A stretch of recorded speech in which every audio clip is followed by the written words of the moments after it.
So in these final three classes, we take a radical turn in the argument.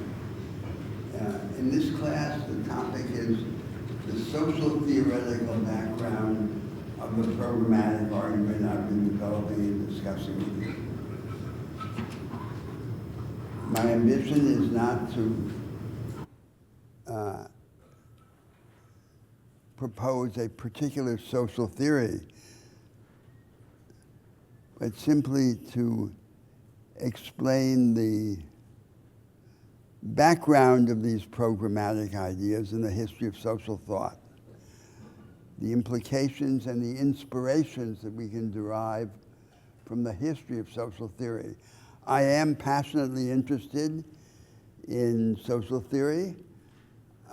I've spent much of my working life on this, and anyone who's interested in knowing my view of the better theoretical direction can consult my work, False Necessity, which is readily available.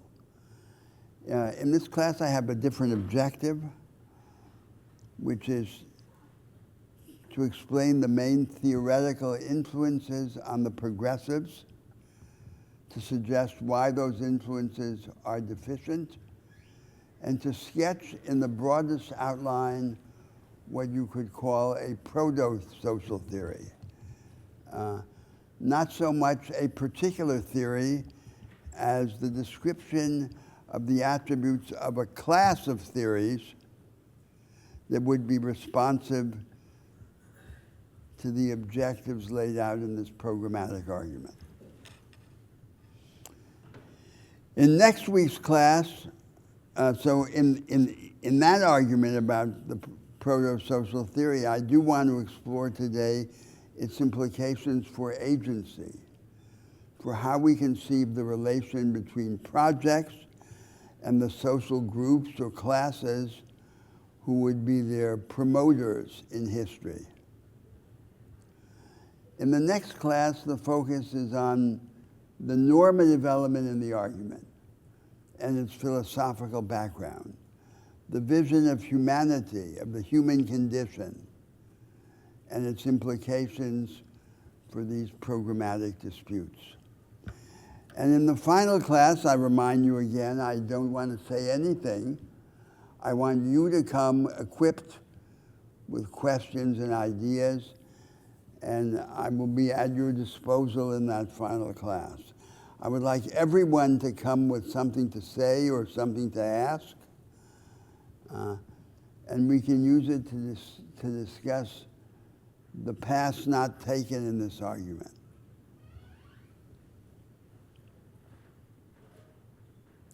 Now let me begin by saying something which connects the explanatory focus of this class with the normative argument of next week's class.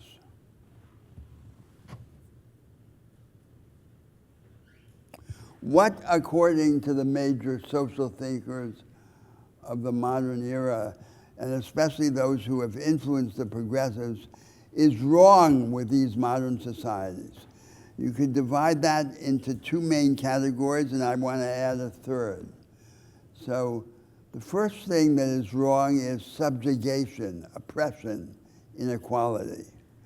And there, by far, the most important influence has been Marx and Marx's theory of society and history.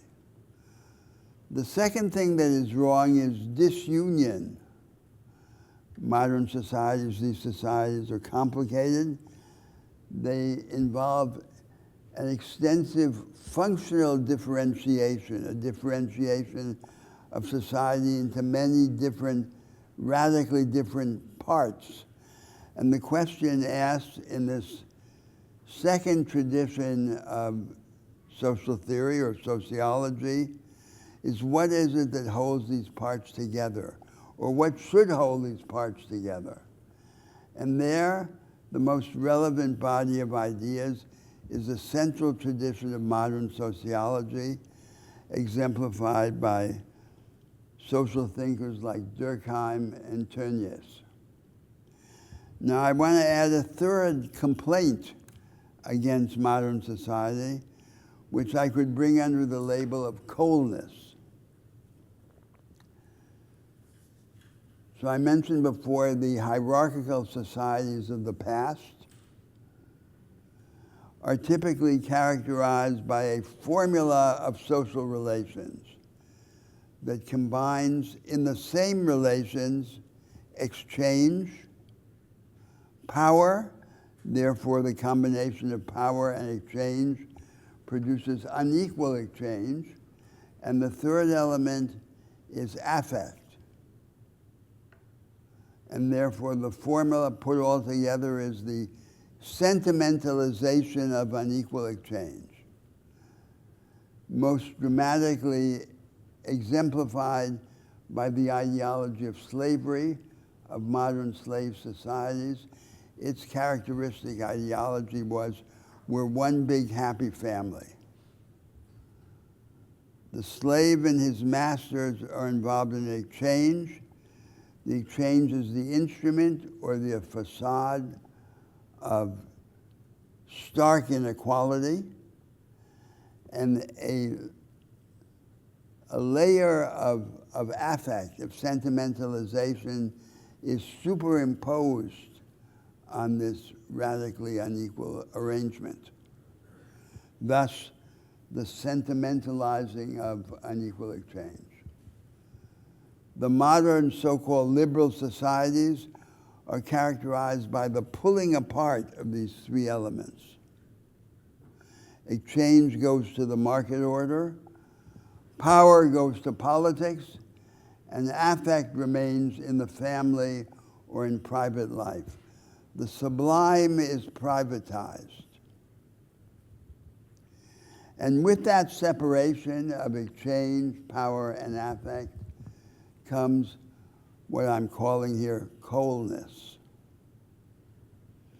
The middle distance, social life as described by Schopenhauer's image of the porcupines who huddle together in the cold night to warm themselves, stick themselves with their spines, and then move apart and keep restlessly moving closer and further apart until they settle into an uncomfortable middle distance.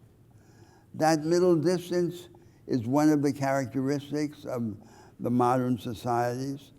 According to some of the social theorists, you could relate this idea of coldness to Weber's discussion of charisma and the secularization of charisma in the rationalistic, bureaucratic societies of the modern age.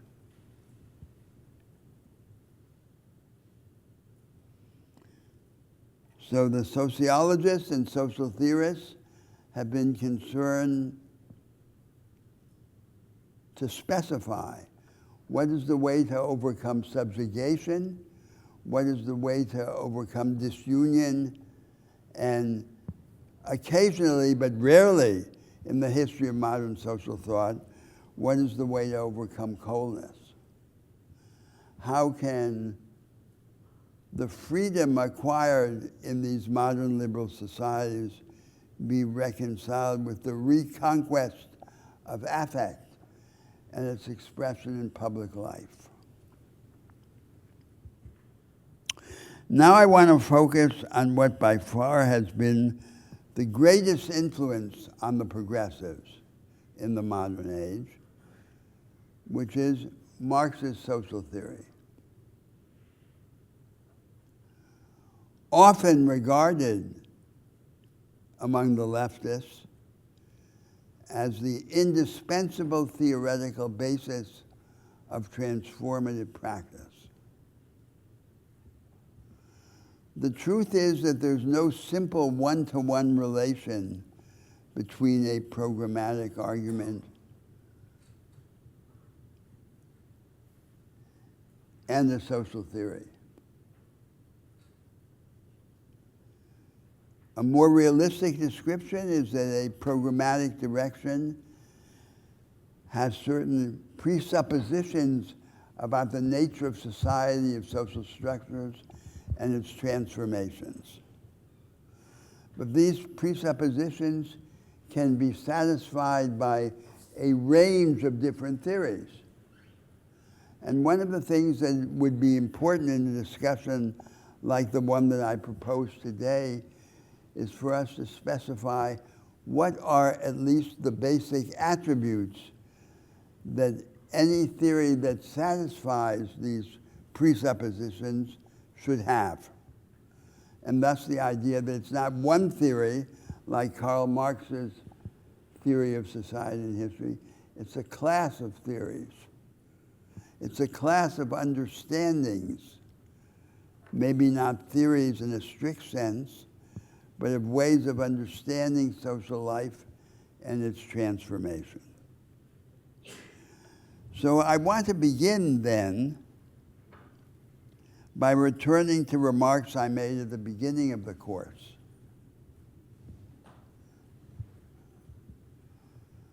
About Marx's theory, about its power, and about its deficiencies.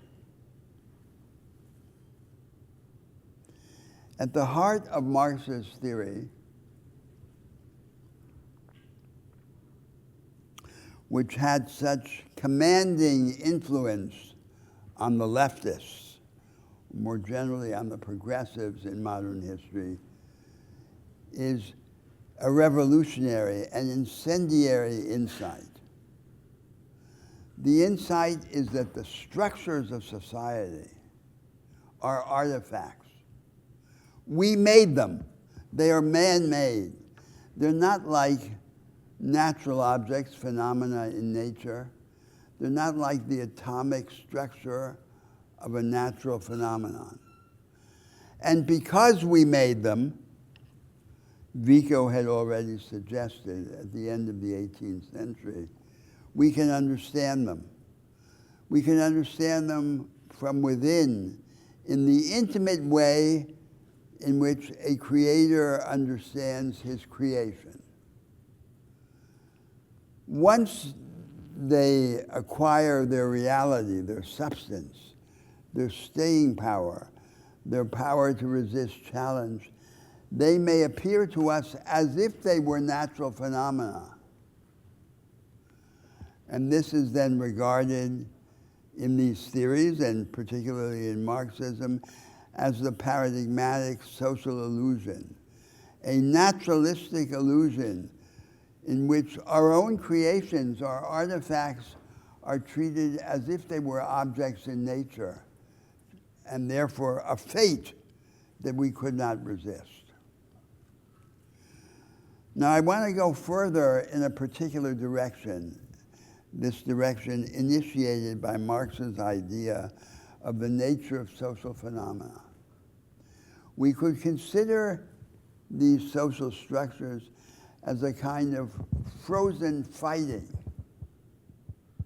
We call the fighting, in the largest sense, politics. They're frozen politics. Now, what is the fighting to which I refer? It's our practical and visionary strife about the terms of our availability to one another, the terms on which we can command one another's labor, the terms on which we can cooperate, the terms on which we can organize ourselves into states, into societies, under the shield of states.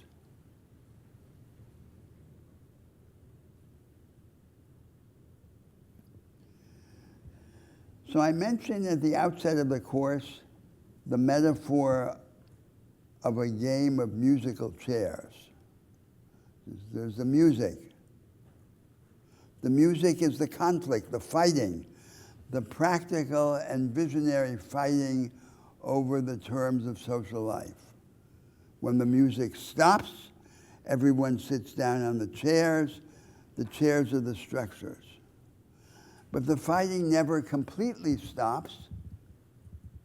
The fighting always is only temporarily interrupted and only partially halted. And to the extent that the fighting is interrupted or halted, or contained, to that extent, there emerge these structures. The structures are the arrangements of society, the terms of our access to one another, to which we yield when we give up the fight, or when we temporarily interrupt it or contain it.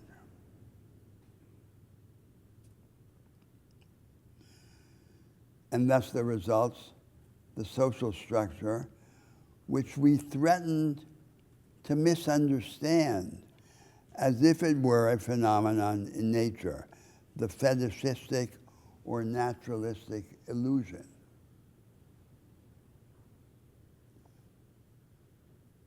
Now, in addition to being our creation, these social structures have two features of far-reaching significance for our understanding of them. The first is that they're not just external or objective forms that govern our behavior, our recurrent activities. They are also ideas. They are represented in consciousness. And the way in which we represent them, our representations, are part of their reality. This is very clearly revealed in the nature of law.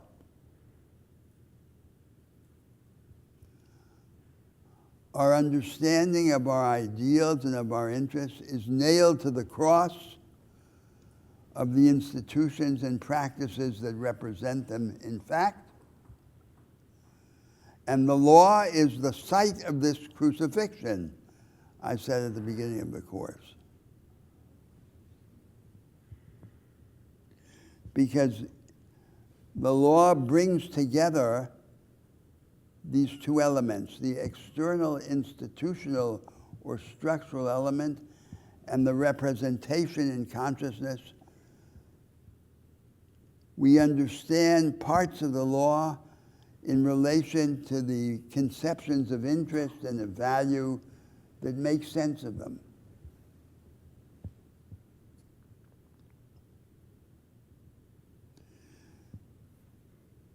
So this was a radically subversive insight into the nature of social life.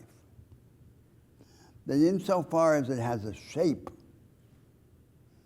it has the shape that we gave it, not the shape that it achieved, that it acquired by some external natural force. But this insight, with its enormous significance for the purposes of, for those who want to transform society, was circumscribed in Marxist social theory by three ideas, which we could call the illusions of false necessity. The first idea is what you could call the closure idea. There is a closed list, a small menu of alternative regimes. Now, the term regime, the subject of regimes, is the crucial subject in the history of political and social thought. All the way from Aristotle and going through in the modern age through Montesquieu, and then Marx, and then the sociologists. So there's a basic structure, a basic set of institutional arrangements and ideological representations of those arrangements in any historical circumstance, in any society. That's the part of social life that is normally left untouched and assumed or presupposed to the extent that the conflict, the fighting, stops. So the first way in which Marxist theory circumscribe the reach of this conception that the structures of society are frozen fighting or frozen politics, that they're just politics, was by appeal to this idea of closure. There's a small menu of alternative regimes.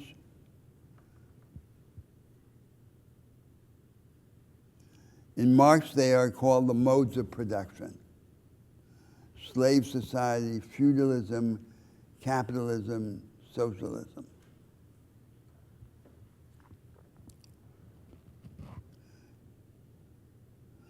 The second thesis is the idea of indivisibility. Each of these regimes or structures is indivisible.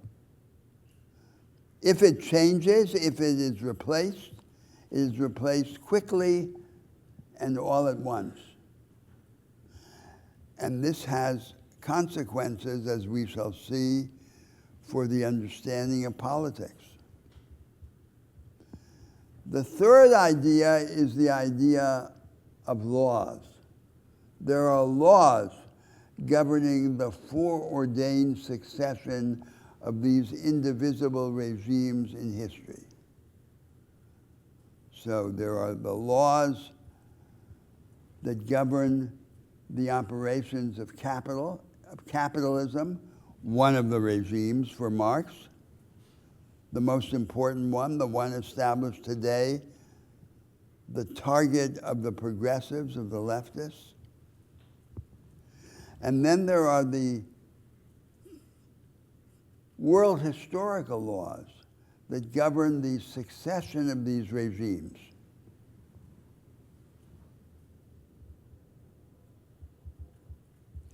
Described in the Communist Manifesto.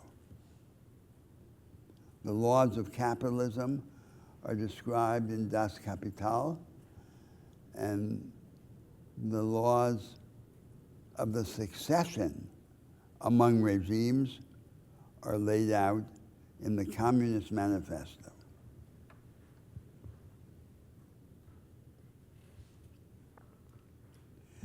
Now, it is frequent in the history of modern social thought to suppose that the main fragility, the defect of this approach, of Marx's approach, lies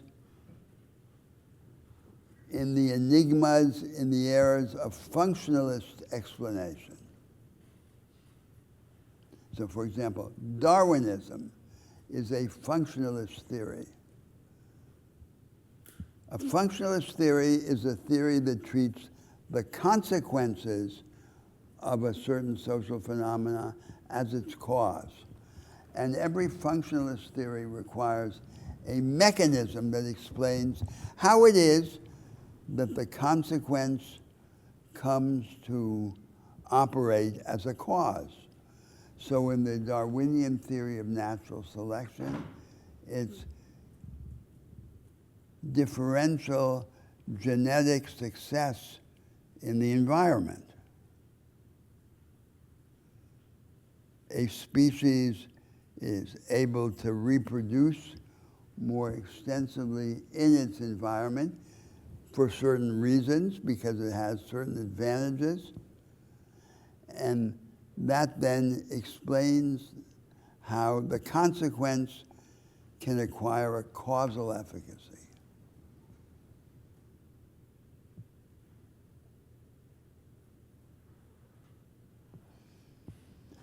Now, I think that this critique of Marxism is not entirely cogent or successful, because it's very clear that there is a functional element in the emergence, success, and diffusion of certain ways of organizing society. A certain way of organizing society triumphs over its rivals to the extent that it sustains a higher level of power to produce or to destroy. To produce a higher level of productivity, of and economic growth, or to destroy efficacy in war, efficiency in war. However, and this is where then the functionalist element in Marxism is defective, the same functional advantage on the side of production or on the side of destruction can characteristically be supported by alternative institutional arrangements. So, for example, today you might say the same level of industrial productivity could be sustained in a command economy or in a market order. There's no one-to-one relation between the functional advantage and its institutional context or basis. There is typically a diversity, a plurality. And furthermore, and this is then a second criticism against the undeveloped functionalist idea,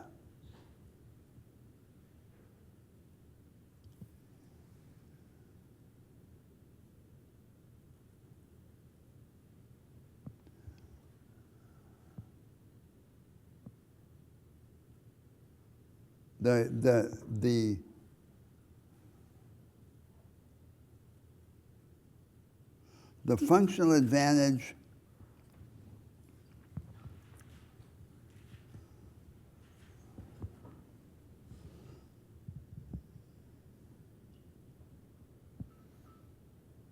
is not achieved by comparing different institutional regimes from some inclusive menu, picking it up from the shelf, as if all of the alternatives were instantly available and we could compare them. They are achieved by determining which is the most successful or plausible among the available choices, the choices that are available in a particular historical circumstance. Now, those observations lead us to the idea that the problem in Marxist theory is not so much the functionalist element in itself per se, but the combination of the functionalist element with the deep structure assumptions, with the three illusions that I cited before: the closure idea, the indivisibility idea, and the laws idea. It's that combination, it's the way of seeing the functionalist element through the lens of the illusions of false necessity, which produces the problem.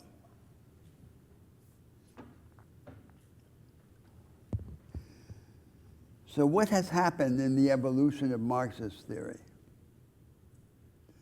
What has happened is that it has ceased to be believable to the vast majority of leftists and progressives around the world. And the way in which they have dealt with its problems, its failures to explain and to guide, has been to dilute it. The most typical way of diluting it is to emphasize the relative autonomy of politics and of culture from the economic determinants. And that is the characteristic of so-called Western Marxism, like in the Frankfurt School.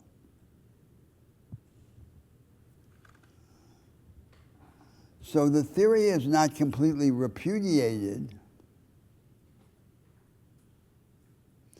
The theory continues to live in some shadowy realm in which it's neither completely believed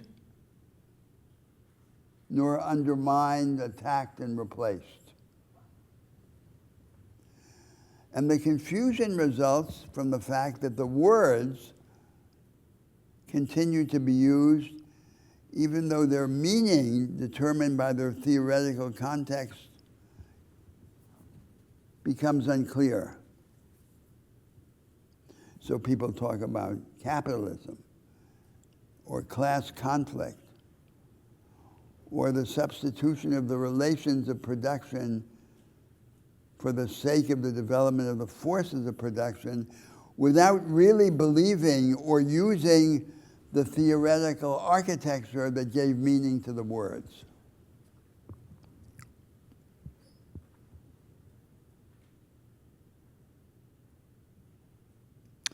The decisive events in Marx's theory of society and history would be the crises that lead to the substitution of one regime by another, and particularly now to the substitution of capitalism by socialism.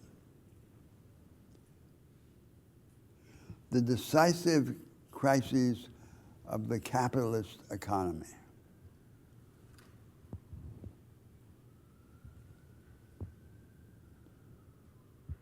But everything about this formulation is problematic.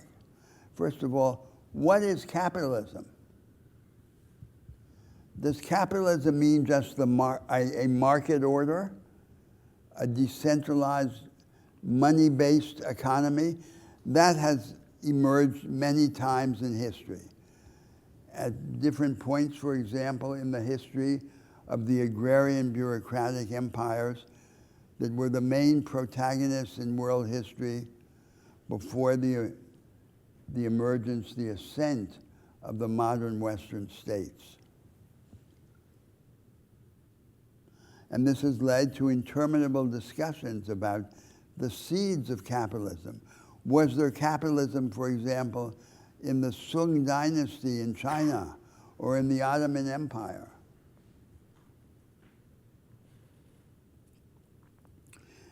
And what is this decisive substitution of capitalism by socialism, given that the programmatic content of the idea of socialism is less and less clear as time goes on? So instead of this idea of the revolutionary substitution of one system by another, we need a different conception. Let's go back to the critique of Marxism, sustained by the combination of a criticism of functionalism, and functionalism is partly justified, with a combination of the three deep structure assumptions or illusions.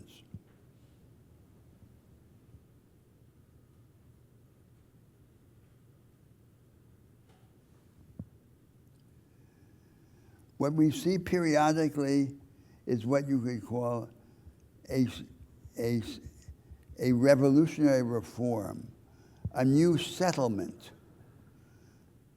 And the new settlement is both an institutional rearrangement and an ideological rearrangement.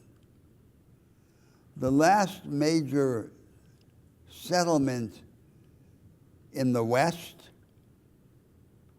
was the social democratic or social liberal settlement of the mid-20th century, prepared before the Second World War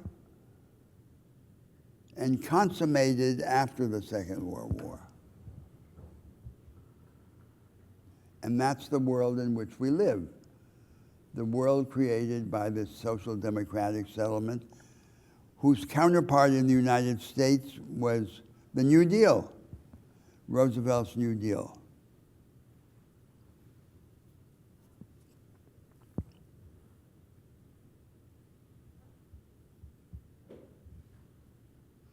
The settlement did not replace capitalism, if by capitalism we just mean the market order.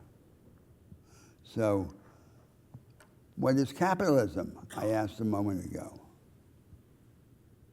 One way in which Marx defined it is, it's the regime under which labor is bought and sold.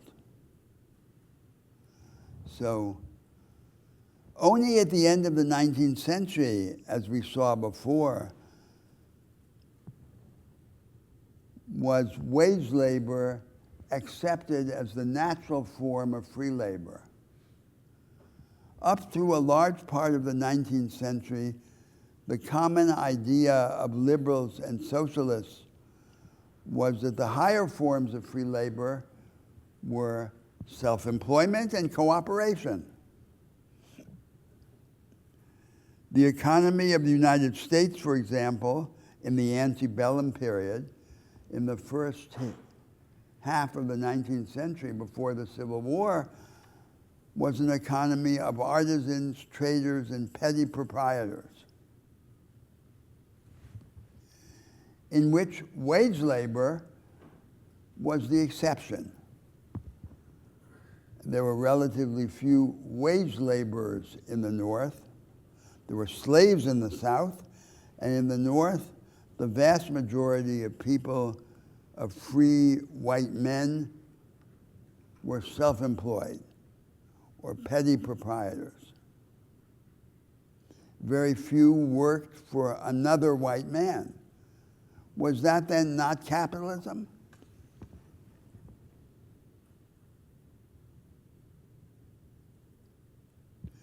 Another definition of capitalism is it's the regime under which the profit motive is paramount. The impulse, the relentless impulse to accumulate.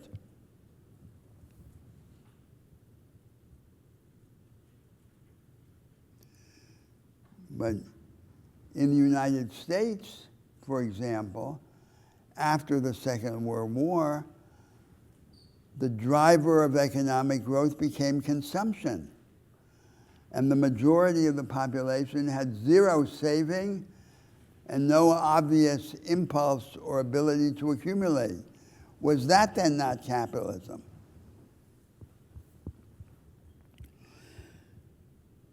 The combination of the first illusion of false necessity with the third, the closure idea with the laws idea, leads to the conception that we really can't have a project because history has a project for us. So the programmatic idea is itself an illusion if we are to accept this theory literally. On the other hand, the indivisibility idea, the second thesis of false necessity, leads to a binary view of politics. All politics is either the reformist management of a regime or the revolutionary substitution of one indivisible regime by another.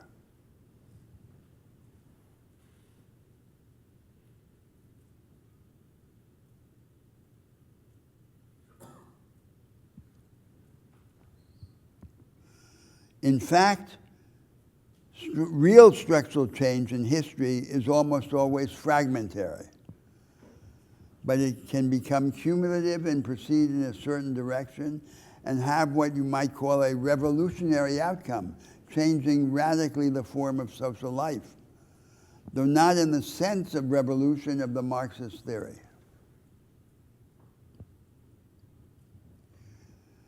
As I said, the strategy of the Western Marxists has been to deal with these problems by diluting the theory. But an alternative approach would be, instead of diluting it, to radicalize it, to radicalize the central insight that the phenomena of social life are our creations rather than natural phenomena, but to liberate it from the eviscerating effect of those three illusions of false necessity. Of course, the implication is not that we can transform easily. We need a theory of constraint. And we need to explain constraint in a way which does not appeal to those false ideas. So let me give you an example of how this problem arose in our programmatic argument during the semester. Take one of the major subjects of discussion, the knowledge economy, which now exists in an insular and exclusive form. There's a new vanguard of production. It used to be industrial mass production, preceded by mechanized manufacture, which Marx studied in Das Kapital. And now it's something else, the knowledge economy. But this knowledge economy exists in the form of a knowledge economy for the few, a series of islands of vanguardism, which exclude the vast majority of workers and of firms. And then I said, two consequences of vast significance result from this insular character of the new vanguard. The first is the slowdown of economic growth, because we deny the most productive practice to most of the agents in the economy, individual agents without stable connections to business organizations, and the backward small and medium-sized firms of the peripheral economy.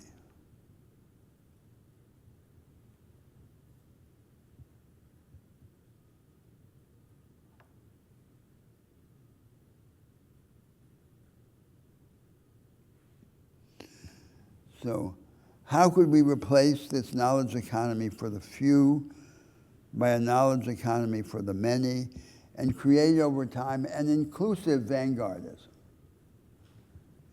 Is one of the central questions that we discussed during the semester.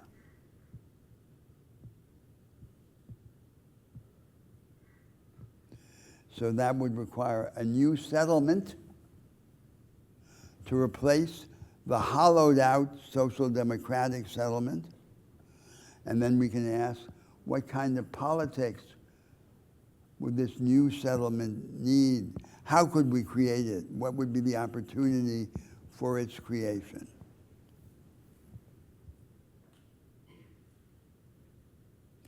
And that then leads to the idea that in addition to a new form of production and of market, we need a new kind of politics, a high-energy politics to replace the weak or low-energy democratic politics that exist in the world today.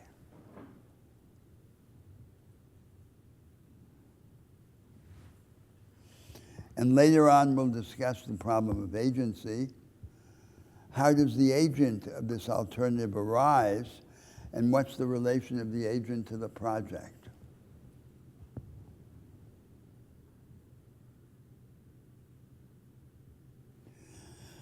Now, there's one other distinctive feature of social phenomena viewed from this lens, the lens that emerges from the criticism of Marxism.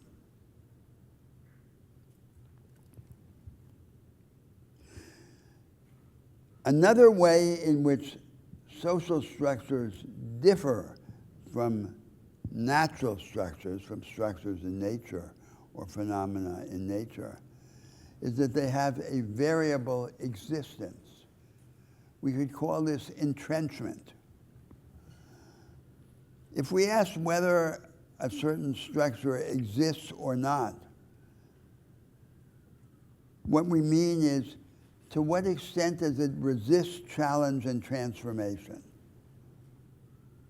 It doesn't either exist or not exist. It exists more or less. It can entrench itself. It can immunize itself against transformation. And for the purposes of the leftists or the progressives, one of the most important attributes of a structure is that it facilitates its own transformation in the light of experience, that it disentrench itself. And that I argued at different points in the argument of the course, is a crucial functional advantage. The institutions to be preferred, economic or political, are the ones that make themselves available to transformation, that organize their own transformation in the light of experience. So we don't have to take them on a take it or leave it basis. So we don't have to either bow down to them or reject them. So that with respect to them, we can be both insiders and outsiders. The insular knowledge economy is a typical example of a recurrent phenomenon in history, which I called, at different moments in the argument of the course, the path of least resistance.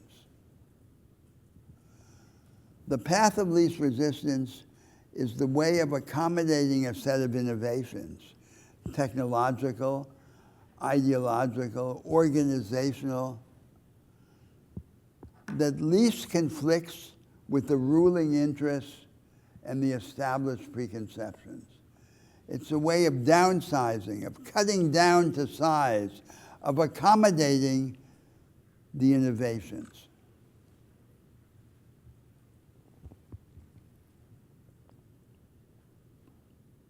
So a new settlement, like the social liberal or social democratic settlement, is typically triggered by a crisis, like the Depression of the 1930s and the Second World War. And it is shaped by this path of least resistance. So there's a new set of technologies, of economic possibilities, of technological potential, but it is typically adopted in the way which circumscribes the potential and accommodates it to the ruling interests and preconceptions. The whole insular knowledge economy is an example of this path of least resistance. It is the form of the knowledge economy that is suited to diminishing, to containing the conflict, the contradiction between the novelty and the inherited structure.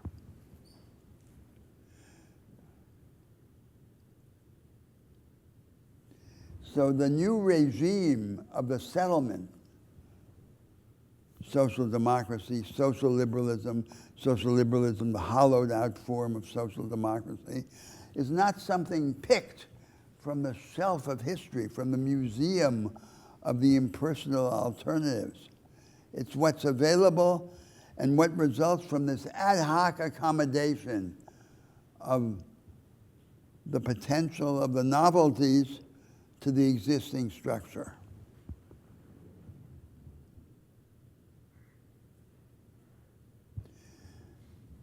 And this feature of social phenomena then results in the following idea. The path dependency of social phenomena is itself variable. The extent to which the past determines the future is not a constant, but a variable. And we have an interest in diminishing the determining power of the past over the future. A high-energy democracy, by comparison to the flawed or weak democracies of today, is a democracy that helps overthrow the rule of the living by the dead and diminishes the power of the past to control the future. And in the economic realm, a knowledge economy for the many is a knowledge economy in which the economic future is less dependent on the economic past than it was before. Now, these ideas, forming elements of what I called before a proto-social theory, not a developed social theory, but the description of a class of approaches to society is so different from our conventional understanding of a science that we may think that it leads just to radical skepticism or agnosticism. But consider the following. It's not so different from natural history. By comparison to the model of explanatory science that we have in, for example, in the fundamental physics of today. So the natural historical explanations, not just in the sciences of life, but in the planetary sciences like geology, are characterized by a set of assumptions that are quite different from the assumptions of fundamental physics. First, the idea of the mutability of types.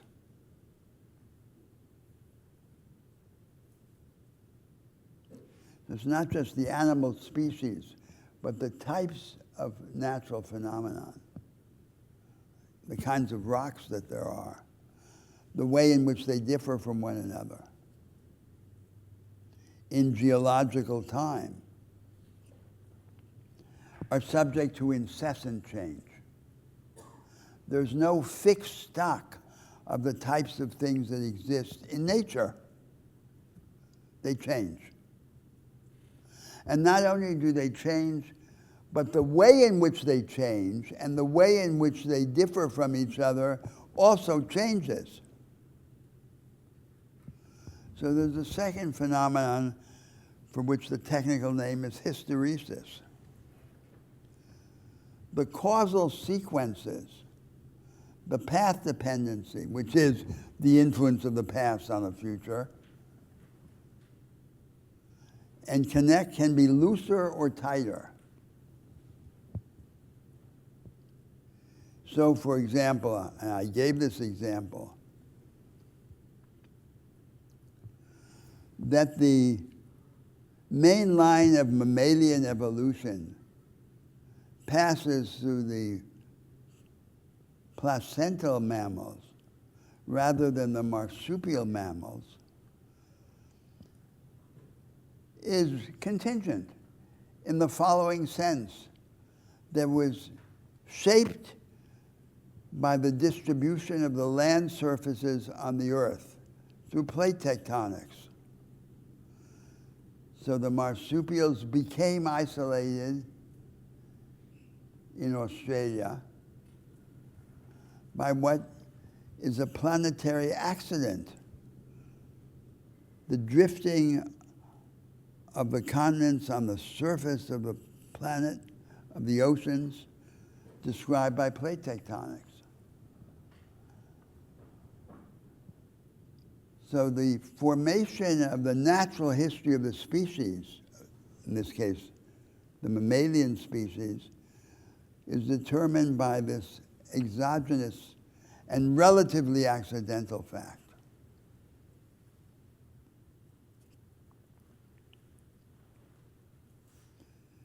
And then the third feature is the coevolution of the laws and of the natural phenomena, the third feature of natural history. For example, it makes no sense to say that the laws of genetics somehow existed in a shadowy metaphysical realm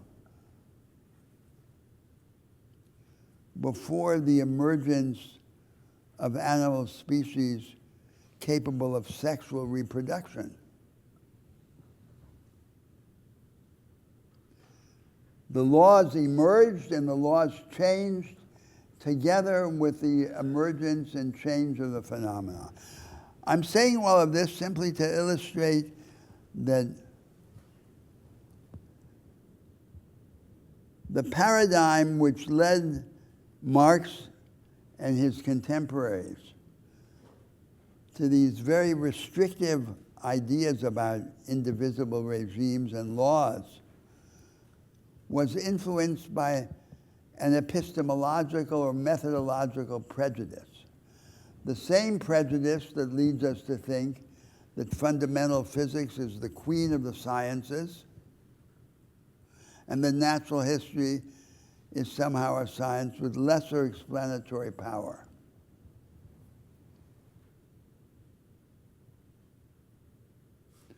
So in the background are philosophical prejudices.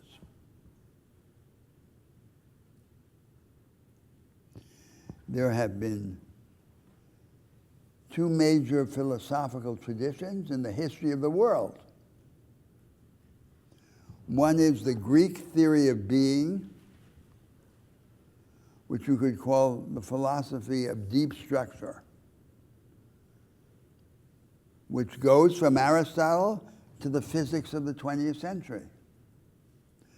What unites it is the idea that there's a basic structure of nature, the elementary constituents of nature, as described, for example, by the standard model of particle physics.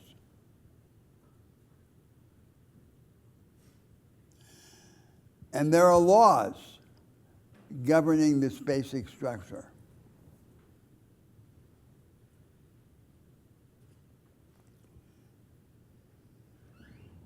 So the basic structure and the laws are atemporal. They're outside of time. But they govern phenomena that are temporal. So in this philosophy, reality is associated with atemporality. What is most real is what is least temporal.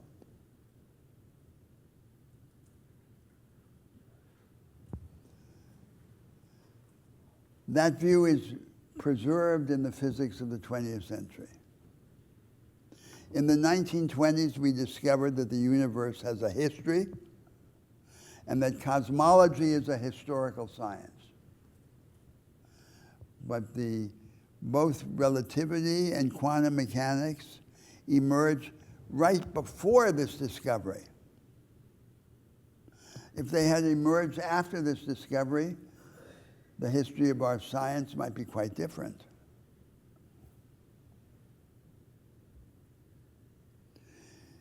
If the universe has a history, every part of nature must be historical. And there must have been a time when the laws of nature, the laws, symmetries, and constants, as we now understand them, did not apply. So the idea of what a social science should look like that Marx accepted in the 19th century was influenced by the philosophical biases of this philosophical tradition. The other global philosophical tradition is the philosophy of the timeless one, which was hegemonic in ancient India. What is ultimately real is the one. All distinction among phenomena, all changes are illusory or epiphenomenal, or if real, real only in some lesser sense. What is most real, which is the one, is outside of time. So these two traditions have in common the denial of the reality of time. What would be the philosophical tradition most hospitable to a social theory, like the social theory for which we're reaching? It would be what you could call a temporal naturalism. It would say everything that exists in the world changes sooner or later, including change itself, including the laws, symmetries, and constants of nature, but is no less real on that account. That is to say, reality is not associated with the denial of time, because everything is drenched in time.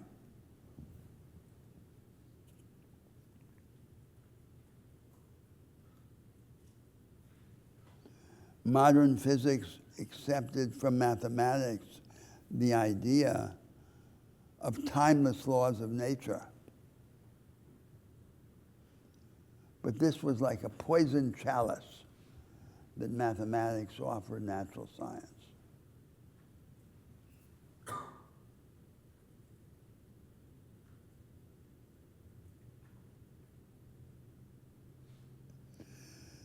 So strictly speaking, the attempt to establish a social theory that would be conducive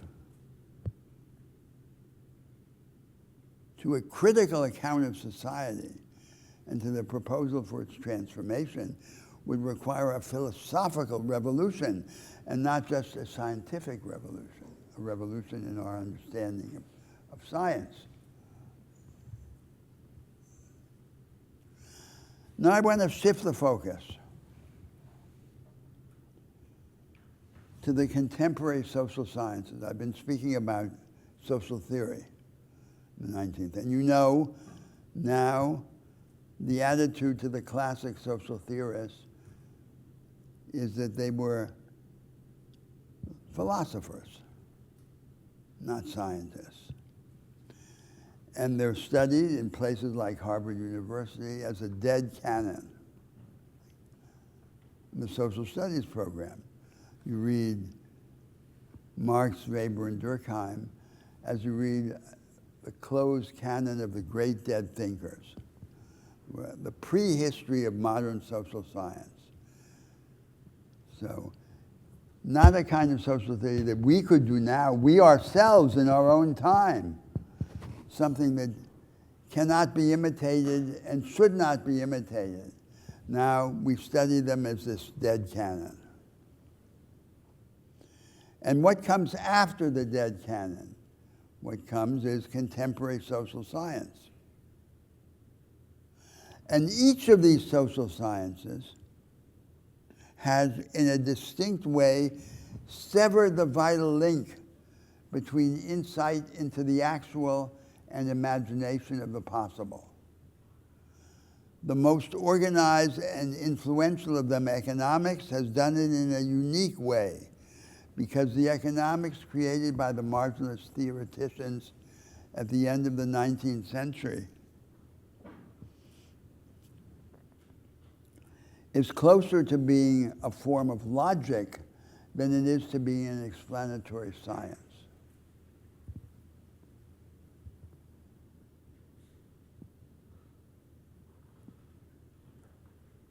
It's not meant to be a description of reality, and it operates, the way in which it operates is by having a logical schema,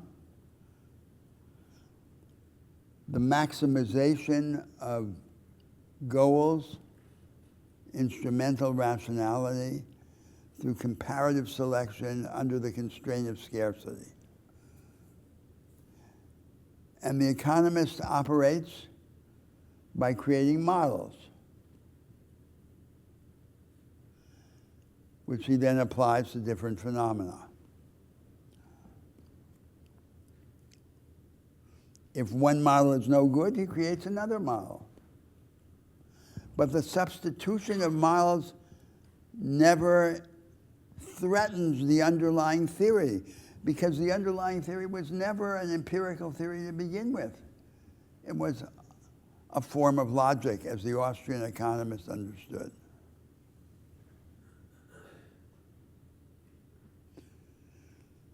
The causal element in it is almost non-existent, or is imported from other disciplines like psychology, or is invented on the spot.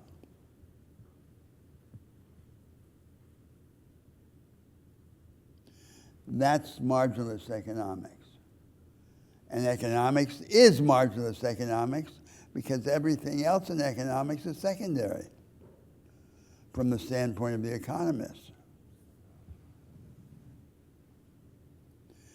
Each of the social sciences, in a different way, severs this link. And most of them then see social life as the result of a narrowing funnel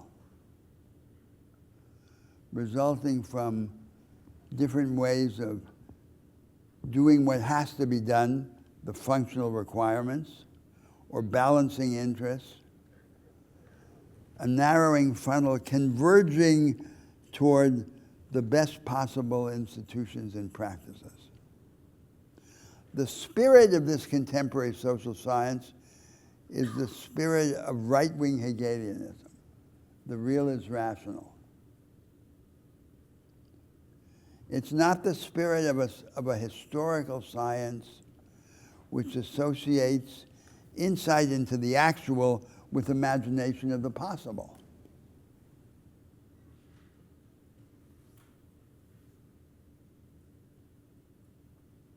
So these are the positive social sciences. What about the normative political? And they all, each in their own way, undermine or discredit the idea that you could come up with different settlements, different ways of organizing society.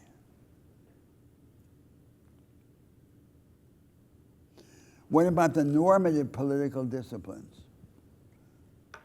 Political philosophy and legal thought.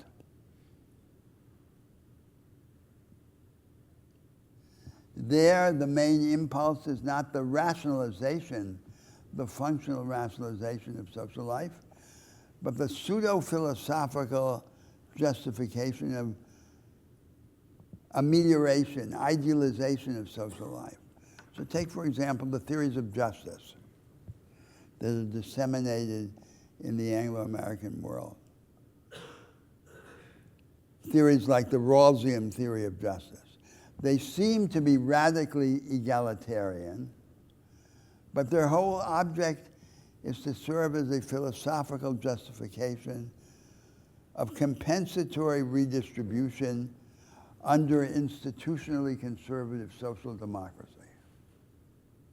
If the objective were to reorder the market or reorder society through politics, through democratic politics, it would take a completely different form.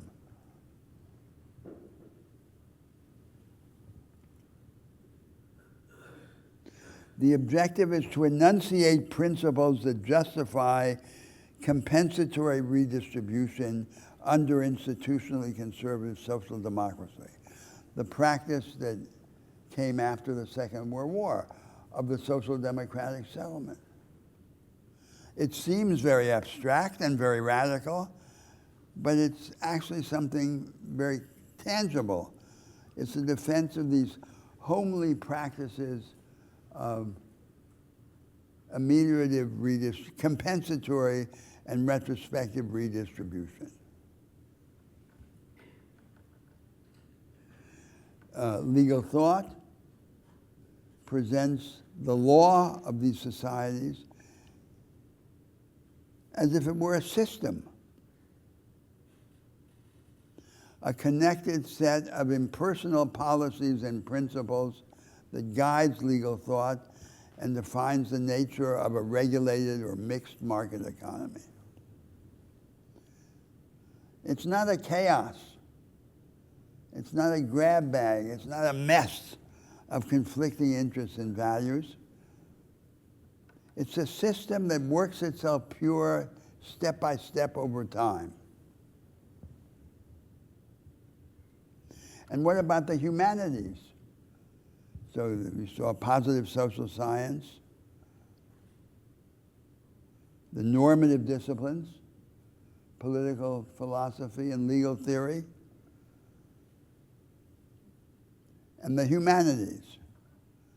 The humanities embark on a roller coaster of subjectivist adventurism, experiments in consciousness, unrelated to the transformation of society.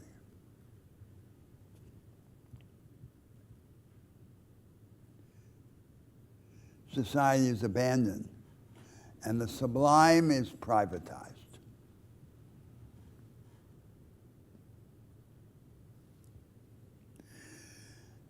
So, contemporary thought in the social sciences and the normative disciplines and in the humanities is not a correction of what classical social theory attempted.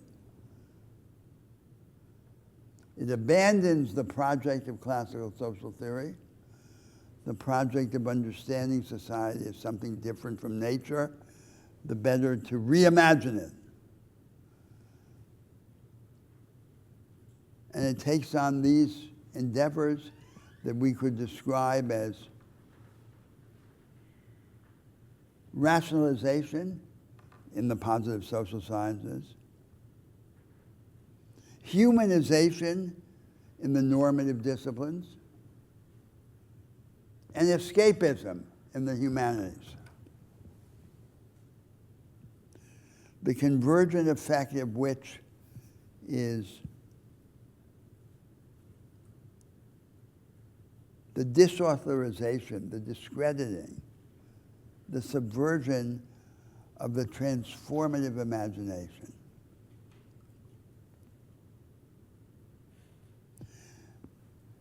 Now, of course, with all of this discourse, this incendiary discourse, I'm doubling the bet. Because what I'm saying, in effect, is that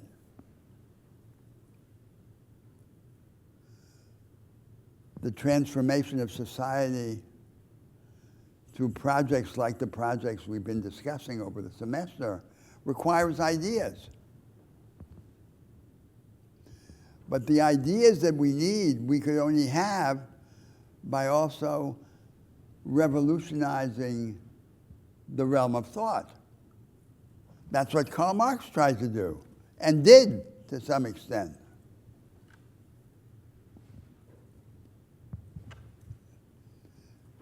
A man sits alone in the British Library for thousands of nights.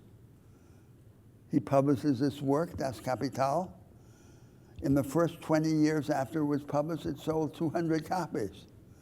And look what happened afterwards. It's an extraordinary example. What does it mean? Does it mean that thought is powerful? Or was it just the thought just a pretext for all the revolutionary events that happened?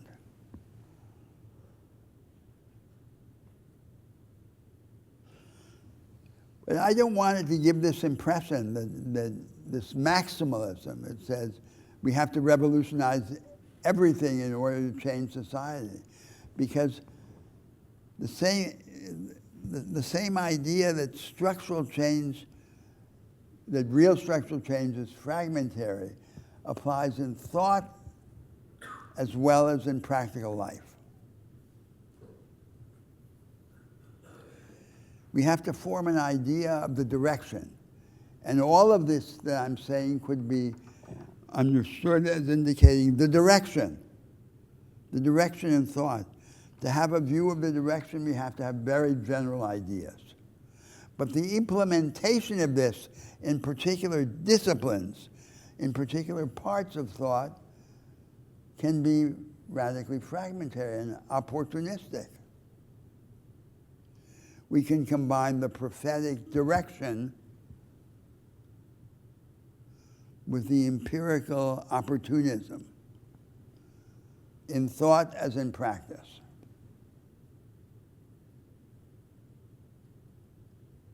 Now, I want to say one final thing to complete this argument.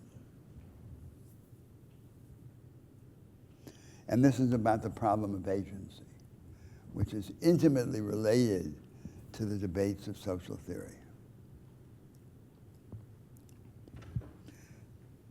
So the Marxist theory of agency is very clear.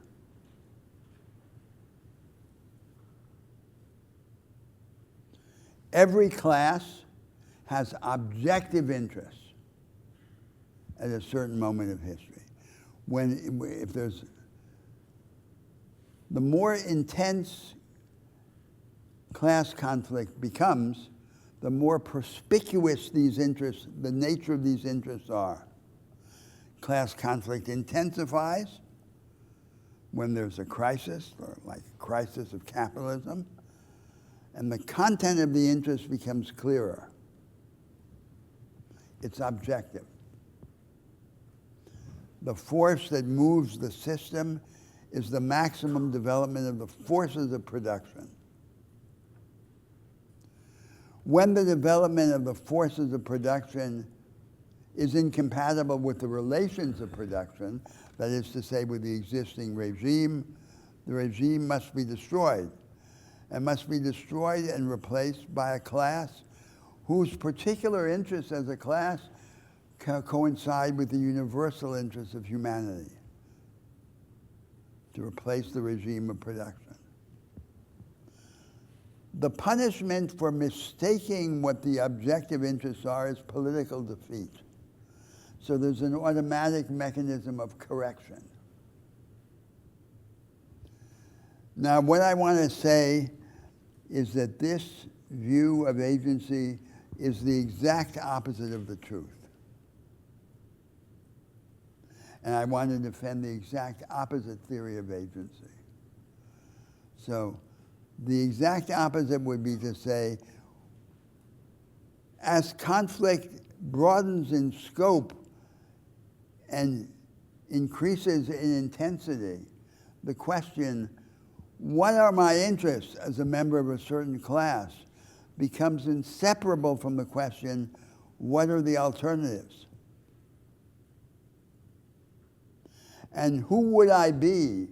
What would my identity become, and what would my interests become under these alternatives? Now let me give you an example, and in fact, the example of greatest significance for the left in the last 100 years. The core historical constituency of the left forces, was the organized working class working in the capital-intensive parts of the production system, and especially in industry, the industrial organized labor force. Now we know that conventional industry is in decline all over the world, including in the United States, and survives only in the form of decadent industries. Those are the industries called the Rust Belt industries in the United States.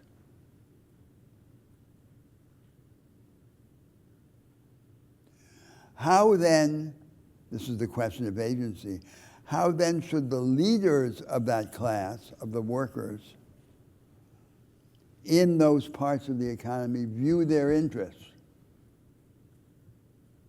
They could say, our interest is to prolong the life of this part of the economy in which we have jobs as much as possible, even if the only way to prolong it is by precarious methods such as subsidies, constraints on plant closures, trade protectionism, and so forth.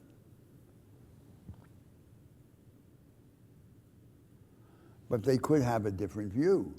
Their leaders could say, this has no future. The most we can do by this route is to buy a few more years for conventional industry. It's going to fail anyway. If not today, then 10 years from now. What we have to do is to work with other classes or other political forces in the society to convert our Rust Belt industries into versions of the knowledge economy. And in that process of conversion, of industrial conversion, some of the groups that we used to regard as enemies, like the small business class, or the temporary workers, or the foreign workers to whom our jobs might be subcontracted, we have to begin to treat as allies. So instead of having a view of our interests which is exclusive and institutionally conservative, which digs into the present niche in the technical division of labor and defines the group closest to us in the social space as our adversaries, we have to define the interest as transformative, and we have to approach it in a solidaristic spirit, in a spirit of alliances. So David Hume said a long time ago, men fight for their interests, but what their interests are is a matter of opinion. So I say that this is the opposite of the Marxist theory of agency, because what it's saying is that the broader the conflict, the more is on the table at stake, the less clear is the objective nature of the interest. And the harder it is to separate the question of the interests from the question of the alternatives. In other words, the appearance of the objectivity of the interest was an illusion created by stagnation.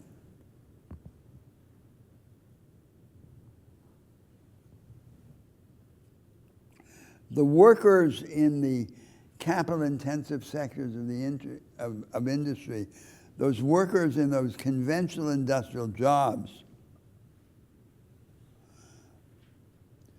appeared to have completely objective interest, the interest to extend the life of their industries and of their jobs, only to the extent that we didn't have a view of the future, that their jobs would decline anyway, their industries would fail anyway, and that there was an alternative, and this alternative could be produced by certain forms of political action.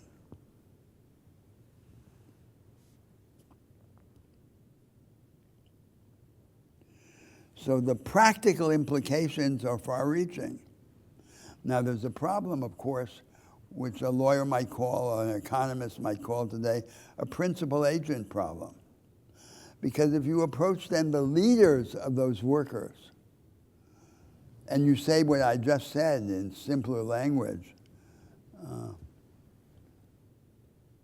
the leader might say, you're asking me to jeopardize my relation to my base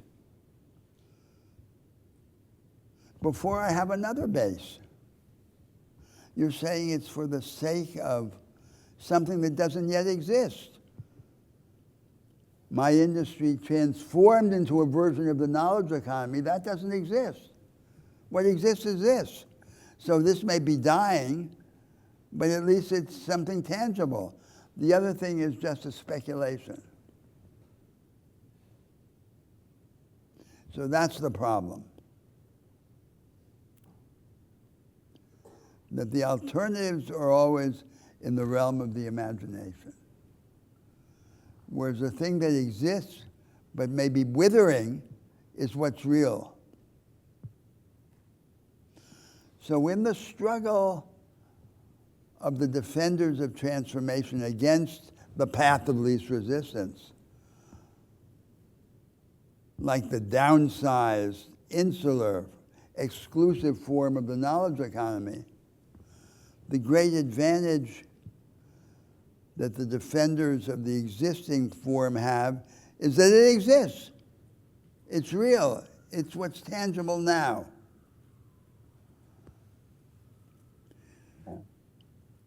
But the opponents of the path of least resistance are not without recourse.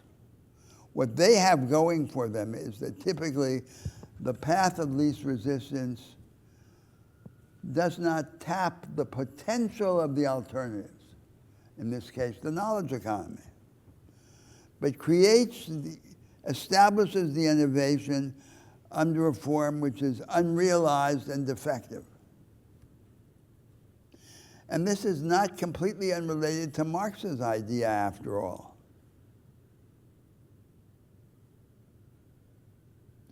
That the full development of the forces of production would require a revolution in the relations of production.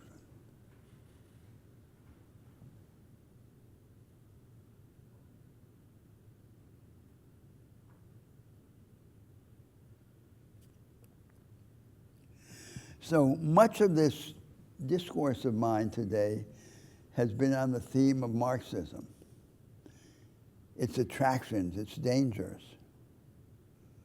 The example given by Marx himself, personally.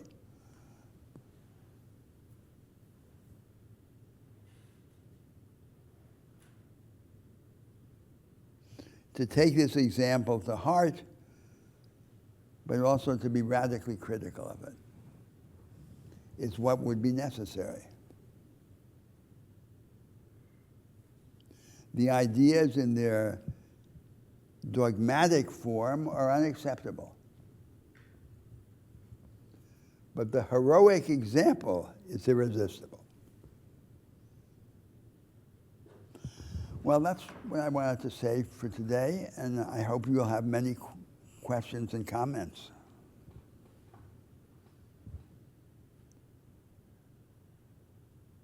I know it's not easy to discuss these ideas.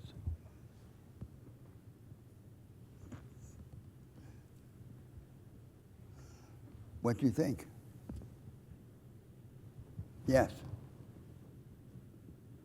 We talked a lot about, and we have throughout the course, kind of where we are without maybe considering as much kind of how we got there and the role of opposition in a lot of these. So as a specific example, how the social sciences have become more focused on describing the world as it is.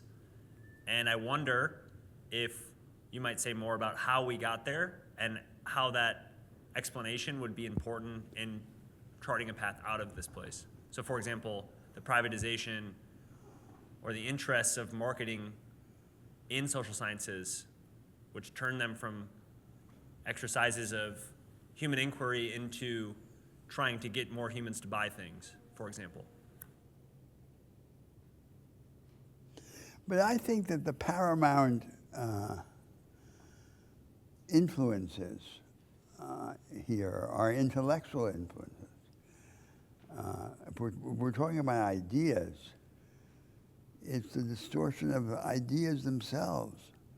I mean, look at economics. Economics is the most powerful discipline. In a sense, Karl Marx was an economist. He and Adam Smith were the two greatest economic thinkers in the history of economics. But now look what economics is. It's this worldly science, a distorted form of logic. So there's a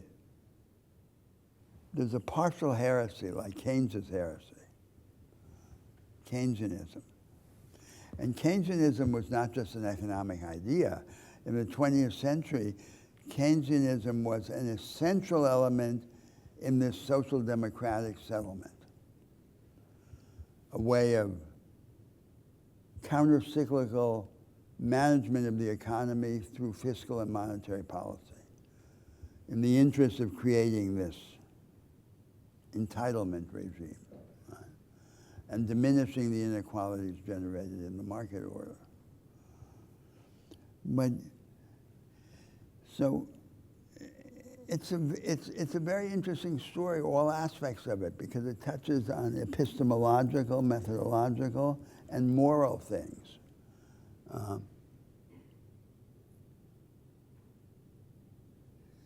Keynesianism contained the germ of an alternative economics.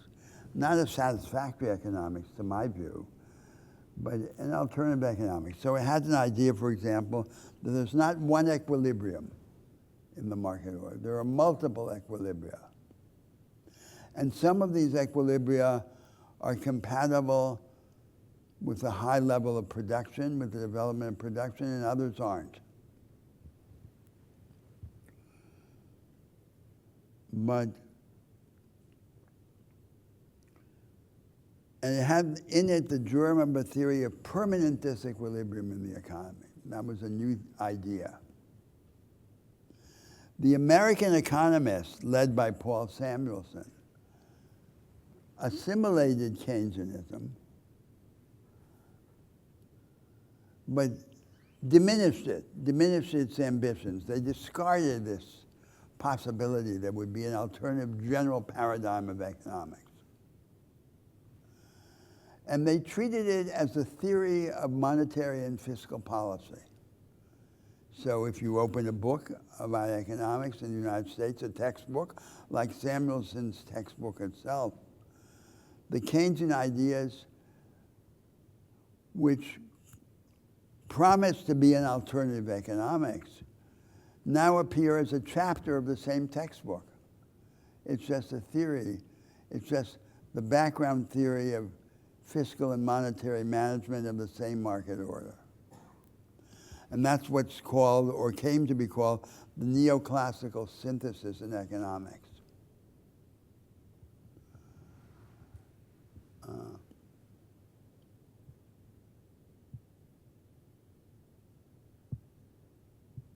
And then what happened next in the United States in economics? What happened next is that under the label, the micro foundations of macroeconomics, the economists, many economists, began to attack these ideas. They say, we don't need Keynesianism for that. Everything that's true in these ideas could be inferred from pure economics, microeconomics, before. Whatever is new in these ideas is false and unnecessary. So, marginalist economics was redubbed microeconomics, and the new thing was called macroeconomics. And then macroeconomics was attacked as unnecessary to the extent it was novel. Now let me go to another aspect of this. Keynes himself. Why did Keynes not develop his theory in a more intransigent direction? Because he was very worldly. Keynes wanted to shine and to be influential.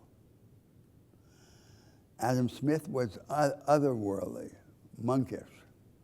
Karl Marx was angry, and in that sense otherworldly also, and an outsider, a total outsider.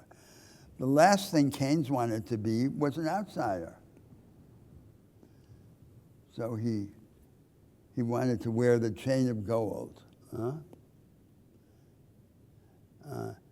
then his theory remained undeveloped. If you read his newspaper articles in the period between the wars, in the 20s and 30s, they contained ideas which were, in some respects, deeper and more radical than the ideas of his theoretical work, his general theory. So, for example, in these newspaper articles, he discussed as an alternative to fiscal priming of the economy, political control of the investment decision. But he clearly rejected these alternatives as politically inconvenient because he didn't want to be associated with socialists and with radicals.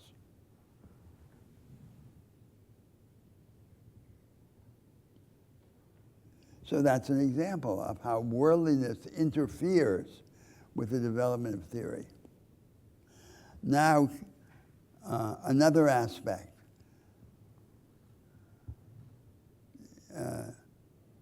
The so-called Nobel Prize in economics. Did we discuss that here? I don't remember it. I don't think so. Did we? So, you know, the Nobel Prizes were established by the will of Alfred Nobel, a Norwegian entrepreneur and inventor of dynamite at the start of the 20th century. In the 1950s, it was about Norway, not about Sweden. In the 1950s, the Swedish central bank was in a long-standing conflict with the Social Democratic Party of Sweden. The Social Democratic Party of Sweden was no revolutionary party. It was a standard social democratic party. But it did trespass on the dictatorship of the central bankers. So they decided that they would establish a prize in economics and that they would call it the Reichsbank, central bank's name, Prize in Economic Sciences given in the name of the memory of Alfred Nobel. A very clever idea. They did this for the explicit purpose of increasing the prestige of economics in Sweden and using the intellectual prestige of economics as a defense against the Social Democrats. And it worked sensationally. It was outrageous, but it was very clever. The family of Alfred Nobel then brought a lawsuit in Stockholm to prevent them from doing this outrageous thing. And of course, and they lost their lawsuit because, of course, it's very hard to object to someone who pretends to be paying homage to the memory of a dead person, in fact, for a very concrete political objective. They lost their lawsuit. And now you have this prize, which is given to people. Most of them are mediocrities. So every year the prize is given to some exponent of this orthodoxy. And from time to time the prize is given to a member of the loyal opposition. And that composes the prestige of this discipline. So the worse it becomes, the more prestigious it becomes. That's the real world. So I think the problem is that it's not just epistemology, it's not just discovery. There's a moral logic. And the world is the world. It's the crooked timber of humanity, as Kant called it, is what we have to work with. And the people are not like Adam Smith, the economist, and Karl Marx. They're made of something else. So that's the reality. And I suppose it's not a complaint. That's the reality with which we have to work. So it's going to be very, very hard. Now, I think that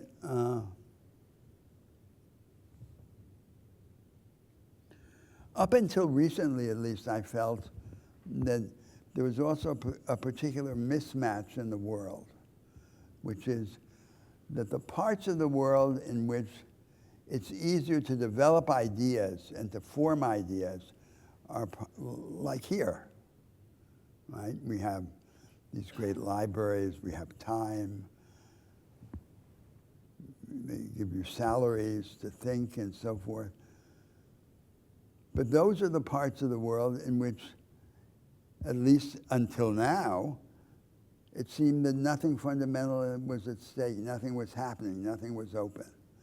So the parts of the world that seemed to have revolutionary or radical prospects were a mess. And a mess, including with respect to the opportunities for developing ideas. And the parts where you could develop ideas lacked the practical inspiration for the ideas because nothing was happening in them. So there's a mismatch between thought and its inspirations. Yes? Thank you. I think the economics and the university ground the question, but I'm curious, there's no natural law that says economics had to be the way that it is right now, and No. And so I wonder how it ended This up was that an way. invention. This was a school of thought that invented this economics in the 19th century. And now economics means the study of that method. That's what economics means. So Max Weber's theory of economy is not economics. Economics is the work of Jevons and Walras and their progeny. And I guess what I'm saying is, is that an intentional effort by potentially moneyed powerful interests to turn economics into a cudgel that can be used to advance conservative interests? No. And is that worth considering? No. I think these people were. It would be nice if it were so simple. So the marginalist economists were academics. Take Valra, he was the most important of them. He was the kind of failed mathematician.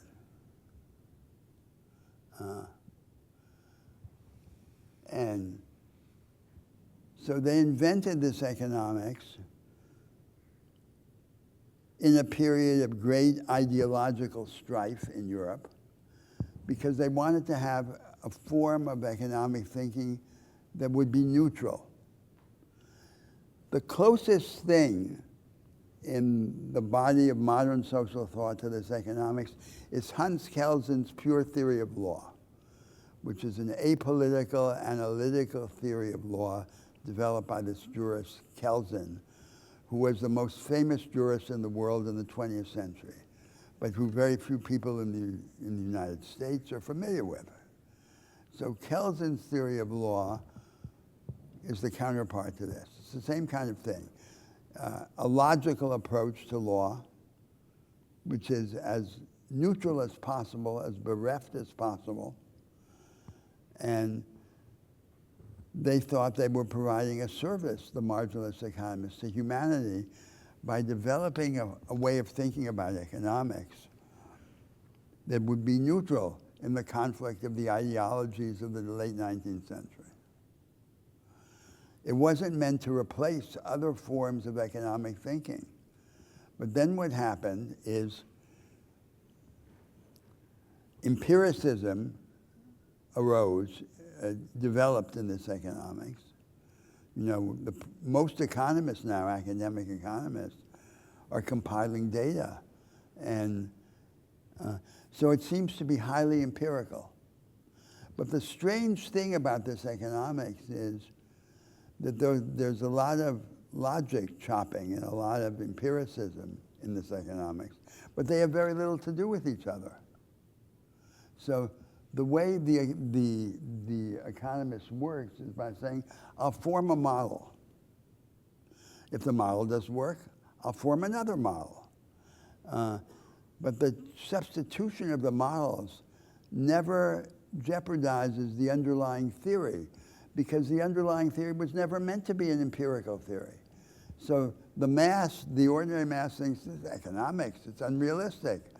They think that people are maximizing what Tom and people are like that. The economists laugh that off, of course, because it's not meant to be a descriptive theory. That's an idealization from which you can make logical inferences. Now, another aspect of this economics famously reveres mathematics. These models are mathematical models. But if a mathematician looks at them, it's a toy mathematics. Economics employs no mathematics invented after the middle of the 19th century. So it's nothing like the mathematics used in contemporary physics.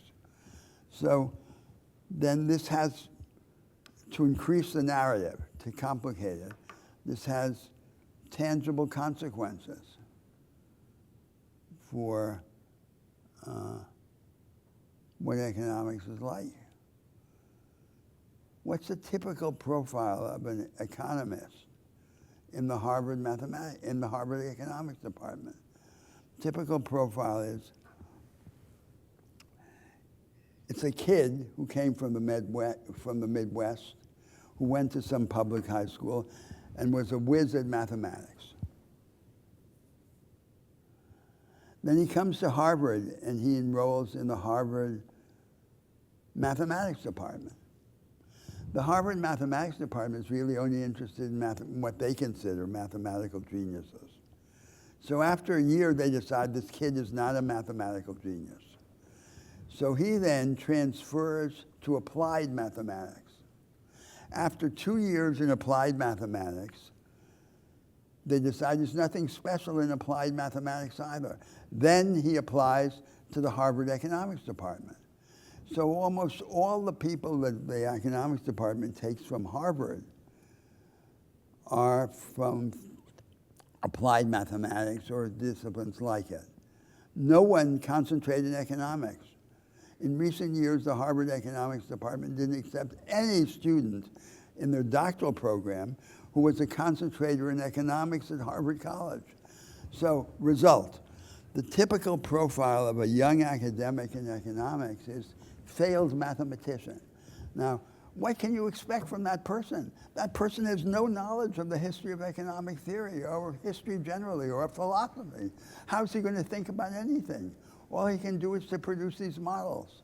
And they're the, as I say, the substitution of models. To understand the substitution of models, you don't need Karl Marx. All you need is Groucho Marx, who said, I have principles, and if you don't like them, I have other ones. So that's them. So it's an incredible story, but this is the most powerful discipline. This is the most powerful social discipline in the world now. The research, the economics departments of the American research universities have a stranglehold on the discipline worldwide. And look at what they're composed of and who they are. So it's a bracing story. I mean, you might think from the outside that going into these places like going into a monastery, but these people are far from being monks. And it's facing the world in another form. It's real constraints. It's not like a battle of disembodied ideas. It's all this crooked stuff of humanity. So it's very important to have a view, a vision of the alternative of the future, right? To be able to resist all of this. And not to think that this is the only way things can be. And I think that one of the most valuable things is simply the study of the history of philosophy and the study of the history of social theory. So the most common defect in the education of educated people is an inadequate acquaintance with the history of philosophy, which is, after all, the history of the basic ideas in our civilization. Fortunately, it's a defect which is easy to remedy. History of philosophy and history of classical social theory. You can, taking, for example, Karl Marx, as he's considered in Europe as a philosopher.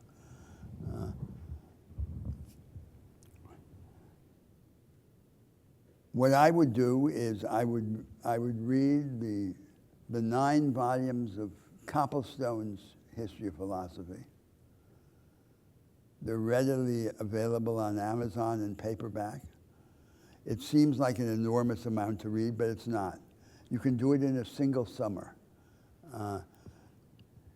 And to complement that by the second method, which is to take one thinker, could be Marx, it could be Hegel, it could be any philosopher, and read everything he ever wrote and form your mind in dialogue with his. Not necessarily a thinker with whom you sympathize, could be a thinker whom you antagonize, who is the opposite of you, of what you think. And then you can form your mind. Because if you don't do that, all you have is school. And that's no good. You can't educate yourself in school. And the further you go in your education, the more important your self-education is. And the purpose of education is to get on a rocket ship and escape the gravitational field of the world you're in, and view your world from some other perspective. And you can't do that if you deliver deliver your time to the institutions. So these universities are good at, what they're good at is teaching you particular skills in particular domains, like how to solve problems in mathematical physics, how to read German, and so forth. What they're bad at is teaching you how to think. You can't do that in school. You have to do that yourself. There's no alternative to that. And if along the way in school you can find 2 or 3 people who can inspire you, you should judge yourself extraordinarily lucky, because no one has the right to expect that. Well, we're out of time. I'm sorry that these words have been so solemn.